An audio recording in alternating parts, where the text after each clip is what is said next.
Hello guys, welcome to general science academy YouTube channel. ఈరోజు మనం Telangana group 1 mains results అనేటివి release చేశారు. ఈ రిజల్ట్స్ ఎలా చెక్ చేసుకోవాలి, రీకౌంటింగ్ గురించి తెలుసుకోవాలనుకుంటున్నారా?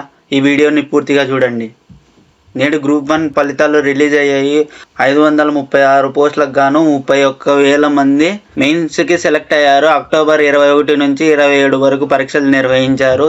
21,000 మంది మాత్రమే అటెండ్ అయ్యారు. వీళ్ళకి రిజల్ట్ ఈరోజు అనౌన్స్ చేశారు. రిజల్ట్ని చెక్ చేసుకోవడానికి మనము తెలంగాణ ఆఫీషియల్ వెబ్సైట్కి వెళ్ళాల్సి ఉంటుంది. అందులో రిజల్ట్ సెక్షన్ని ట్యాప్ చేసి మీ హాల్ టికెట్ నంబర్ని, మీ ఇన్ఫర్మేషన్ని ఇచ్చి డౌన్లోడ్ చేసుకోవాల్సి ఉంటుంది. రీకౌంటింగ్ అనేది ఆఫ్టర్ రిజల్ట్స్ చూసుకున్న తర్వాత మీరు 15 డేస్ లోపల రీకౌంటింగ్ అనేది చేసుకోవాల్సి ఉంటుంది. ఒక పేపర్కి 1000 రూపాయలు ఫీజు అనేది ఉంటుంది. రీకౌంటింగ్కి ఎన్ని పేపర్స్ అన్నా మీరు చేసుకోవచ్చు. రీకౌంటింగ్ అయిపోయిన తర్వాత జిఆర్ఎల్ అనేది రిలీజ్ చేస్తారు. 1000 మార్కులకు గాను ఎంత మెరిట్ మీకు వచ్చింది అనేది దాని బేస్ మీద జిఆర్ఎల్ అనేది రిలీజ్ చేస్తారు. అందులో కూడా మనకి రిజర్వేషన్స్ కంపల్సరీ ఉంటాయి. ఎవరైతే క్వాలిఫై అయ్యారో వాళ్ళకందరికీ హార్టీ కంగ్రాచులేషన్స్. మీ రిజల్ట్స్ని కామెంట్ రూపంలో తెలపండి. క్వాలిఫై అయిన తర్వాత మెయిన్ స్టెప్స్ ఇదే. ఇంటర్వ్యూ కోసమే మనం ఖచ్చితంగా ప్రిపేర్ అవ్వాలి. Understand the process.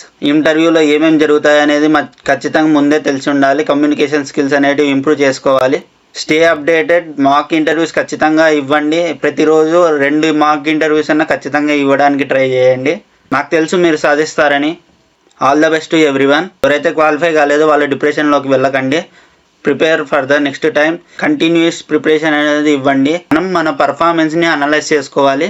ఎప్పుడెప్పుడు తెలంగాణ నోటిఫికేషన్స్ అనేది వదులుతూ అంటారో మనము అప్డేటెడ్గా ఉండాలి.